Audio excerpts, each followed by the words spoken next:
So, hello everyone. I'm here with Louise Carmi, and I think, Louise, you are probably one of the first Haveners in Europe, and I just heard you also brought Havening to Australia. So, how about you say a couple of words, and then we got into how you got into Havening and what is fascinating you about Havening? Can I first say season's greetings in this world at the moment, Hmm, which we need thank to you. think about peace. And one of the very short introductions that Dr. Ronald Rudin um, has used in the past, which I think I am going to do now, is a bit of self-havening. So this lovely, very quickly down-regulating stroke that creates delta state, the low frequency brainwave, within 5 to 10 seconds. So what Dr. Ron has used is that I open my mind to learning. I open my mind to learning. I open my heart to friendship. I open my heart to friendship. I feel safe, peaceful, and calm. I feel safe, peaceful, and calm. And Wow. do you know that little phrase I use quite a lot, and that so we can have some discussions about some learning, and let's go with the flow. Yeah. Wonderful. So, how did you get into evening, Louise? Well, if I say a bit about my background, I worked in the NHS, the National Health Service in England, from 1964 to 2006 when I retired, and I thought I'd retired. I'd worked in community health services management on boards, and ended up as the lead for child protection for the borough in which we live, the safeguarding lead, as well as working with cot deaths and terminal care. So I chose in my journey in the health field to work with quite difficult and sensitive areas. And then I retired, I thought. So, and then Paul McKenna, who does hypnosis, NLP, is a close friend. And in fact, we're having dinner with him on Monday. And he said to me, "You've got to tell Michael I am doing this event in May." This was May 13, and he has to come. And I said, okay. And I couldn't. I was looking after the grandchildren that weekend. So my daughter, Deborah Carmi, and Mike Carmi, they went and were bowled over because Dr. Ronald Rudin had come with Paul to do the very first havening training in person in UK and in the world, in fact. And my husband and my daughter were so blown away by that I thought, I have to learn this. This is interesting. Mhm. And in fact, Debbie, my daughter, because she had the videos then, she went through it and taught me some of it. And then I became um, interested enough to get into the next training. So I trained in 2013, and in the beginning of, in about middle of May 2014, I think it was, I became one of the first trainers worldwide. And because it is so exciting to, well, I find it so exciting. And also because it's very new at that time, although Dr. Ronald Rudin had been using it in his practice in Manhattan, where he's had 70 associates, he'd been using it for developing it Many. and using it for well over a decade. Um, and I became a trainer, and I thought, we need to learn from one another because it's new. People come into Havening from such a range of diverse backgrounds, but Absolutely. NLP, hypnosis, counseling, the medical profession, nursing, and just from being interested in a therapeutic intervention. So in June 2014, I started with Deborah and Michael, the first prac group in the worldwide in London in the Royal College of General Practitioners. And we had a really cohesive team from across England who used to come, and we would learn together, share together, and it felt really exciting and vibrant. And I remember after the first year, um, I asked people, so, do you know, what has changed in the way you work? And almost without, I mean, we probably had groups of 25, 30, varied. Um, Almost without exception, they say, well, I used to do this. I used to do that. I used to do EMDR. But now I do havening, and then I tweak. I use my existing skills and blend those. But the main thing that I do is havening. So that has been a real learning community. And because Deborah studied in Australia, uh, in therapeutic interventions in Australia, um, we went on holiday and briefly, and I thought, why don't I do, oh, while I'm here. So at the Australian College of Natural Medicine in, I think that was October 15, I've lost count really. We did the first training in Australia, which only had four people in it. But then over the next few years, I went back and we did training in Melbourne, Brisbane, only one in Sydney and one in Perth because it was like, but it's a massive area, yeah. So we learned a lot from that as well.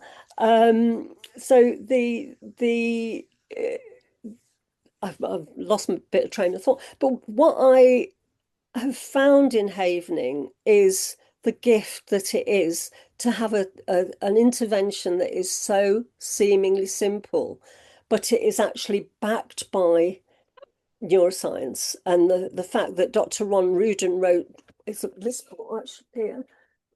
No, I won't get it done. He wrote a book in 1995 called The Craving Brain, which was looking at the neurobiology of addictive behaviors. And then in 2010, the book When the Past is Always Present, looking at causes and cures of traumatization. It is fantastic that we have literally in our hands the ability to heal and I recognize using that in certainly in America in practice. It's like heal, are you sure?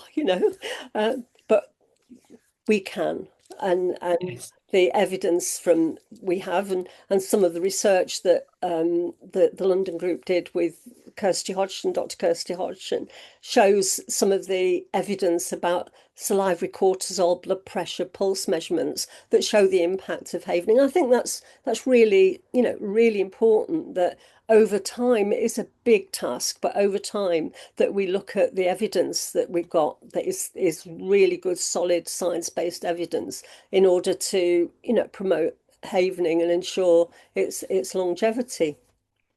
You mentioned something about which I really enjoy, that learning from each other. This was actually also part of the inspiration I had when we were in New Zealand now, Yeah. that I thought, wow, the presentation were so wonderful and so much learning in it. So is there anything you would like to share about your learning from maybe practitioners or other trainers? I don't, right, you have to press the pause button on this, Simone. We learn all the time. Every client we learn. And I think some of the information and experiences we have that havening is a really quick fix. Yeah.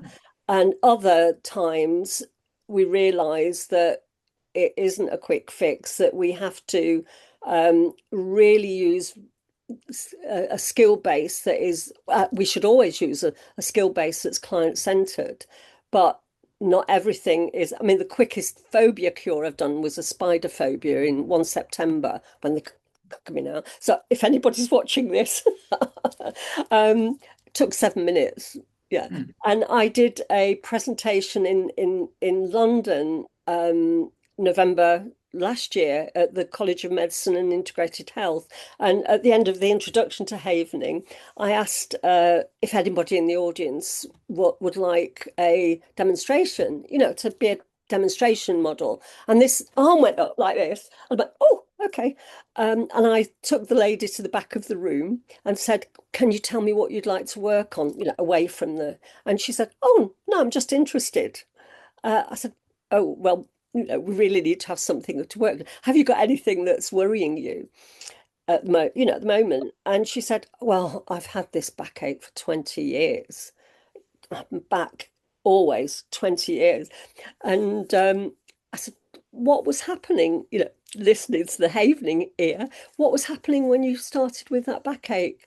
And she said, "I discovered my husband was having an affair."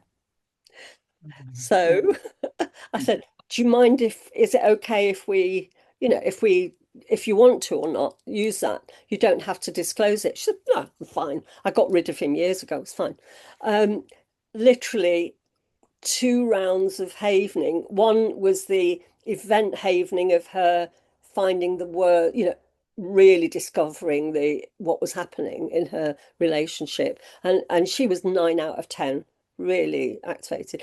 Within 1 round, so probably 7 minutes, that had gone down to 4, somewhere like that. So then I went into transpirational havening about the emotions around that, and there were lots of emotions.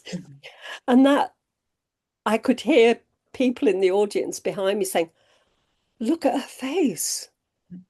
Look at her face. It's amazing." And then, so 2 rounds of havening within 15 minutes, no back pain at all. Great. And, And it's, and it, just a little bit and it to just say, explain a little bit what's happening there. It's kind of what yeah, you mentioned that the lady said, I left him many years ago, yeah, but she still kept the the back back pain. pain. So Yeah. it was still something in her system that was connected to holds that event. holds the body bears the burden. And this lady I discovered afterwards was a consultant psychiatrist. Mhm. So she was pretty blown away by the, by Mhm. that experience. Absolutely.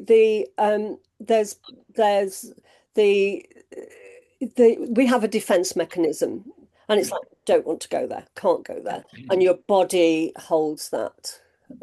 I worked in child protection for decades. And I used to sit in case conferences where I was listening to the manipulations and the mistruths and the moving away from the reality of what was happening. And I had terrible Mhm. temporomandibular joint pain to the extent that I had to have surgery. My glands were blocked. I had surgery on my neck, and I am sure that was because I was holding. I didn't always Mhm. hold because I intervened appropriately, but I think that was because I was holding the anger and dismay that I felt witnessing the years and Mhm. years and years of, yeah. So I mean, I don't have that now. And it is also an important part, which I think, which I kind of learned through going through the training with the evening.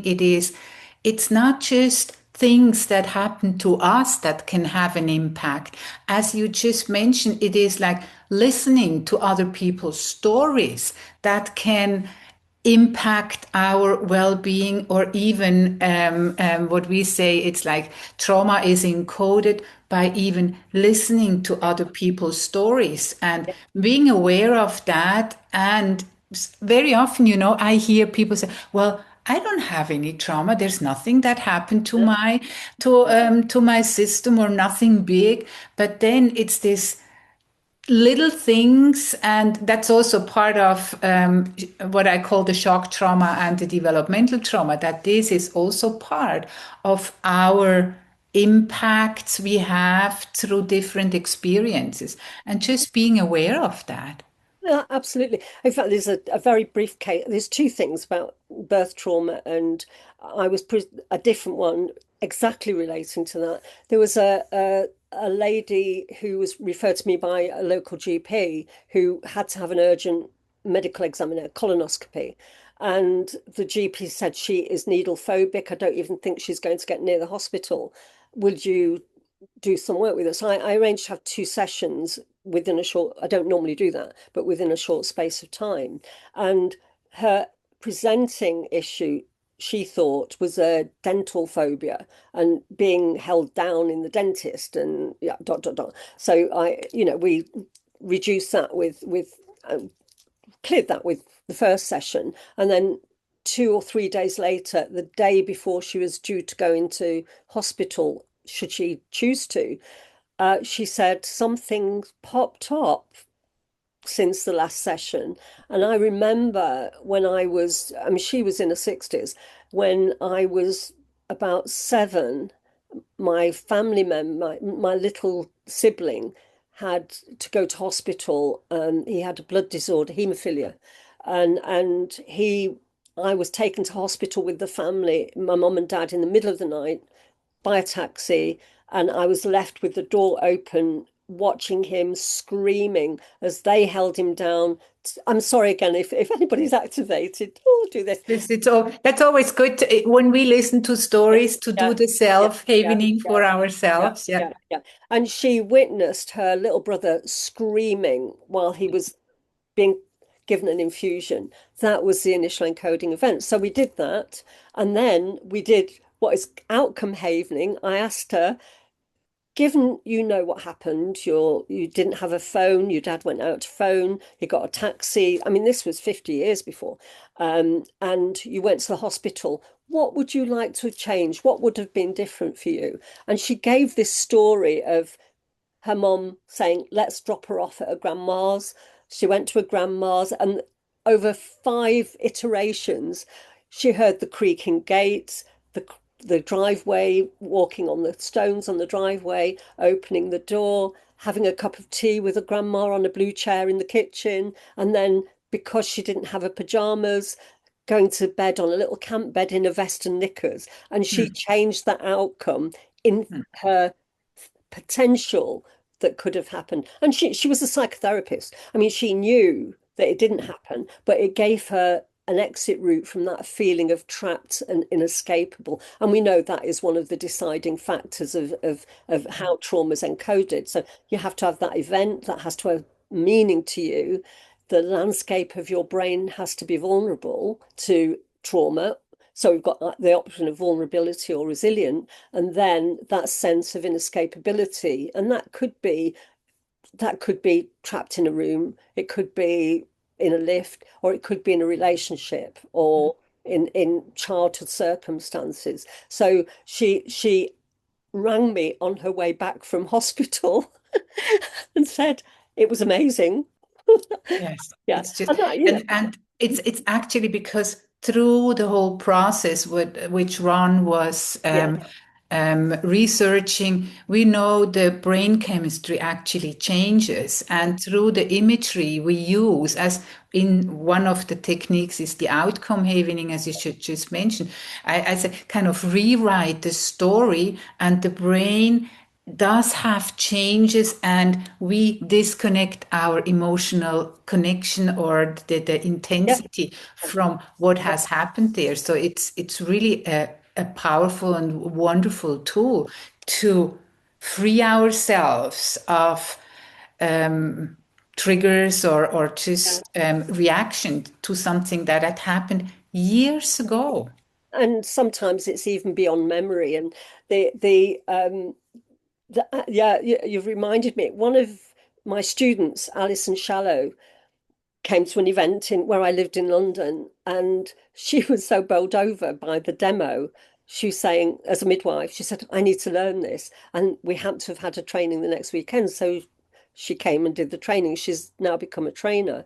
And as a midwife, in her case studies, she had a group that were, predominantly women, but she also instinctively and intuitively used to do take people back into the womb, and she did role havening. And in the journey of the havening certification from the majority of students is they don't they think, oh, that's a bit odd, I'd get round to doing that. And but Alison was in there right at the beginning, using the role of maybe commonly, sadly, it's mother. You can say, you can say what you like to the person that you haven't Mm, been able, you've been not able to speak to, but also taking people back and reliving their birth experiences or the birth experiences of their children, and releasing any trauma around. And she's got some, she wrote a book called Baby Talk to Me,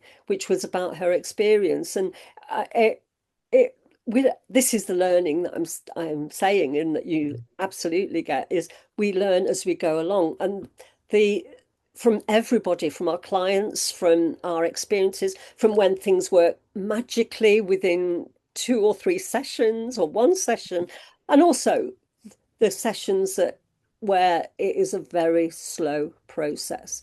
And the longest I've worked with a client was a year, and that was she had a catastrophic accident where she was unconscious, a horse rolled on her, and was left with a stroke. And So yeah, as you said, it's not always. Sometimes it can yeah, just yeah, dissolve in one session, but then depending on the background and the history, there might be, or that's also my experience that it just is not possible to just. It would be lovely to have that quick fix and just one session, yeah, which is not possible. yeah. Definitely not with developmental trauma. And Yeah. I think the other learning is when, as with the lady who was going for the colonoscopy or not, if she wasn't feeling safe enough, after the first session, because we were increasing delta state, Mm, that lowers the threshold. You feel safe. mm. It Yeah. helps you feel safe, Yeah. and it lowers the threshold to connectivity. So whatever's been here and like, don't want to go there, is you're like, I can peep over. I can actually see something earlier in my life Mm, that has connected what I'm experiencing now to what I experienced when I was 7. Yeah. mm. So that delta state, effect is, I mean, we have the technology. I have a neurofeedback mechanism that shows that this, just doing this, creates delta state within 5 to 10 seconds. Just Yeah. slow palm to palm, 5 to 10 seconds. And that's also, I had a series in German to do based on the 50 ways of self-havening, which I took from Harry Pickens. He's also one of the trainers, and I will have a chat with him. And it's just really helpful to do it on a daily basis. It's for me, it's a little bit also like meditation. Very often we have this. You meditate at the same at the same time in the same place. That's how I used to learn how to meditate, and it has something. The moment I get to that meditation place, my system calms down. That is also what I experienced with doing the Havening Touch on a regular basis. Yeah. That just the moment I do it, very often when I do my face, I Okay. just Yeah. start yawning because just it's that relaxation that comes even even now as I say it, it's that urge to yawn. So the body remembers and very quickly can go in that relaxed state. So it's beautiful to do it on a regular. Yeah, and we know that just doing this creates up to 5 times resting state delta. Doing Mhm. this creates up to 38 times resting state delta. So delta in meditation or deep sleep, where your brain gets a chance to sort stuff out. And doing this creates up to 90 times resting state delta. So if you have a facial, You're exactly. you end up snoring. And the same, the same with massage. When you have a massage, that is then creating that delta state so that you can go, I feel safe enough to really, really relax. And Yes, that's wonderful. what we get with the clients. So are you still training people, Louise, or have Sorry, yeah. yeah. Finish your question. Sorry, I jumped. Yeah, just I'm curious because people who are watching it and might be interested are close. You're stationed in the UK, Yeah. and so are you still offering training to become a practitioner? I tend to be working with other now because I want to support the next gen. I mean, I'm 79 coming up, so I need to support the next generation before I fall off the planet. I tend to work with others and support others doing training. I, Ah, great. I have in lockdown, I used to do some online work. I do think one of the things that absolutely amazed me was in lockdown, we opened the world in a very different way, is that it does work online. Online. Yes. And but I I think there is an extra energy, an extra transference when it is face to face and people in the room, and that is tangible. You feel that, like with a client, I mean, you get the results online, but I do think working in person or doing the training in person actually gives you a very, a different, an even more positive experience because it's all good. Yeah, so that's It's also one of my experience when I because I really love to read the protocols of the practitioners. So if someone wants to become a practitioner, there's a certain amount of case studies they have to do. And I remember one of the practitioners, she said, I'm not the online person. So I do all the evenings I do with a client, and I love to do the evening on the client, so hands on. And my sense of what I was reading was there is an element of having a person with you in the same room and doing the evening that is just additional to what is different when we work online. Both work, and I also have a sense, yes, yeah. it has something about doing it with a person in the room. I So I think think there's our system reacts yeah. still I to having one person here with me. Absolutely. I think there is a transfer. While I am working with clients, I am saying, as well as listening and responding, I'm saying I am healing. I am Mm, healing. And I think the other good thing about using Havening is because my background's child protection, working with sudden infant death for decades, I've heard a lot of difficult things.